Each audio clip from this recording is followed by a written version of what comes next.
I'd like to continue now on week 8, part 2, signs of the times. We just saw the video of the building of the architectural plans for the third temple. And let's go on. The other thing that is interesting is that the temple itself, in order to be sanctified and ready to be used, it must have the ashes of a red heifer that are sprinkled throughout in order to cleanse it and to purify it.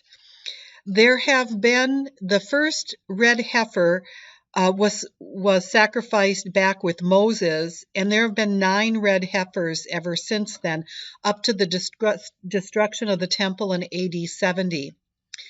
They have been trying to get a red heifer that is a pure red heifer that cannot have any white hairs at all. It has to be totally pure. And they finally had one born in 2014, and this was in Texas. And whether or not this will be the red heifer that will be sacrificed to purify the temple once it's built, we don't know for sure. But when this heifer was born, they called the Institute to find out how they should be raising this accordingly so that it could possibly be used as a sacrificial red heifer to purify the temple. So that's kind of interesting. Another little sign of the time. Who knows? We have some other signs of the time as well. One sign of the time is increased travel and knowledge. And it says in Daniel, "But you, Daniel, shut up the words and seal the book until the time of the end. Many shall run to and fro, and knowledge shall increase." And in Nahum, it says, "The chariots race madly in the streets. They rush wildly in the squares. Their appearance is like torches. They dash to and from like lightning flashes." I'm not sure if this verse in Nahum is a prophetic verse about today, but doesn't that just sound like today's traffic in the evening with our headlights on? But the prophecy in Daniel definitely is a prophecy. And when it says many shall run to and fro, isn't that what we're like today? My goodness, the speed of life is just unbelievable. And knowledge shall increase. Some people believe that knowledge means that the people will understand the knowledge of the prophecies. I think that it also has other meaning. This right here is a knowledge graph that shows how knowledge has increased. From 1100 to 1800, it didn't increase very fast at all. When you look into 1900, up to like World War II, it doubled. Now look, knowledge, like clinical knowledge right now, is changing in about every 18 months. Knowledge has just expanded and has just unbelievably increased. I just can't believe that. In nursing training now, that's my background. When I went to school back in the 70s for nursing, you learn knowledge.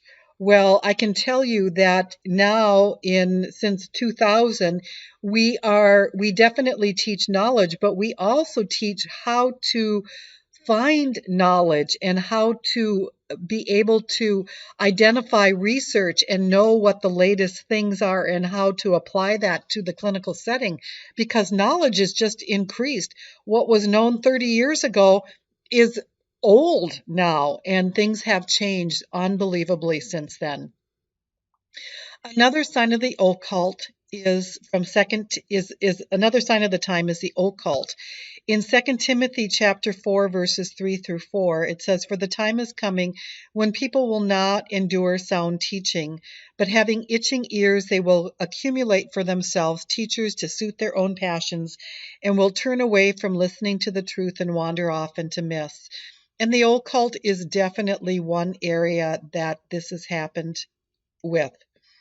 In Switzerland, there was a 17-year project to build a railroad tunnel underground, 35 miles long, underground, and it took them 17 years.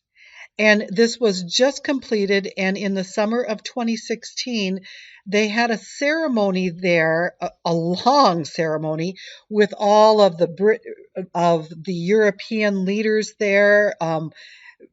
It was a big, big ceremony. And what they had was a goat man who died and rose again. It was bizarre. And this goat man figure is very much a symbol of the satanic worship. And it was as if it was a celebration to Satan. It was so bizarre.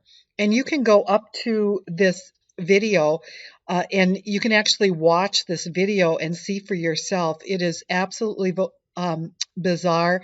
And when you talk about turning away from listening to the truth and biblical truth and wandering off into myths and into the occult and into all other kinds of things, our world has really progressed in this, and it's another sign of the time. Another is scoffers. In 2 Peter chapter 3, it states that you should remember the predictions of the holy prophets and the commandment of the Lord and Savior through your apostles, knowing this first of all, that scoffers will come in the last days with scoffing, following their own sinful desires. It's just the same as it was for Noah. In this cartoon, it says, just think how embarrassed Noah will be when the ark is finished and the flood doesn't come. Today, we have scoffers that do not believe in the rapture. They are within the Christian church. We have something that is called replacement theology. I'm teaching this course through a very, very literal interpretation of the Bible. And the reason why the Bible needs to be interpreted literally is because that's what they did before Christ was born. And so many of I believe there was at least 100 prophecies that were fulfilled literally with Christ's birth, that he was born in Bethlehem, that he was a Nazarene, all these different things that occurred. What has happened with the Christian church over the years is that instead of continuing to interpret the Bible literally like that, they have replaced the church with Israel. It's called replacement theology. There are so many Bible verses that have not been fulfilled that are prophetic about Israel, and we talked about that at the beginning of this session, that have not been fulfilled. And what many in the Christian church do nowadays is they spiritualize these prophecies, and they say that the church has replaced Israel since Israel rejected the Messiah. That's just wrong. And the prophecies were literally fulfilled, and God will literally fulfill the prophecies of the New and the Old Testament. And, I think of the verses in Thessalonians that talks about the rapture, and people in the Christian church do not believe this. In fact, 80% of the Christian church denies that there is a rapture, according to Perkins' Last of the Last Days. So we have scoffers today, even within the believing community. Sexual immorality is another big sign of the time. When you think about back in Lot's day, and this is a verse, I don't have where this came from, but it says, and they called to Lot and said to him, where are the men who came to you tonight? Bring them out to us that we may have relations or sexual intercourse with them. Back in Lot's day, there was a lot of homosexuality at that time, and God took Lot out of that environment and destroyed Sodom and Gomorrah. Today, what do we have?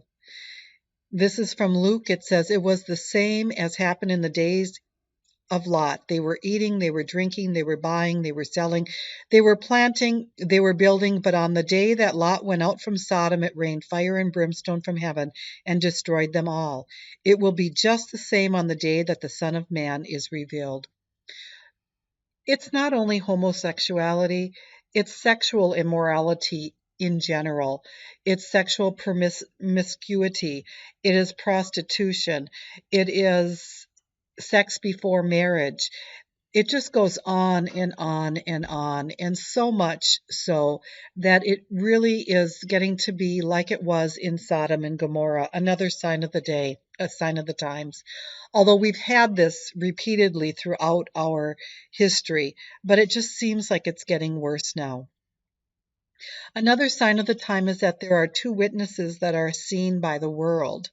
There are two witnesses that prophesy for 1260 days, that's 3.5 years. They are killed and they lie in the streets dead for another 3.5 days. During this time, everyone is so happy that the two witnesses, this is during the 7-year tribulation, they're so glad that they're no longer there prophesying and telling people that they need to get saved, that it's like Christmas. Everyone is giving each other gifts and they're all celebrating. So needless to say, there's going to be a lot of television cameras that are going to be on them. And after 3.5 days, dead in the streets, they will be raised from the dead and they will go to heaven and be seen by the world. Now think about this being written by John back in Revelation 11:9. That was in 90 AD, right around then. How could that even be? Well, today there are television news channels that can now get these things to us immediately. We have our cell phones, we have our iPhones. It's unbelievable what is available today. So homework. This week, I really want you to concentrate on being thankful that God does not plan wrath for you, but instead He plans the rapture for you and heavenly blessings. So that's just a wonderful thing to be thankful for. And then for our lesson next week, I'd like you to find the commands that Paul gives in 1 Thessalonians chapter 4 and chapter 5 and in 2 Thessalonians chapter 3.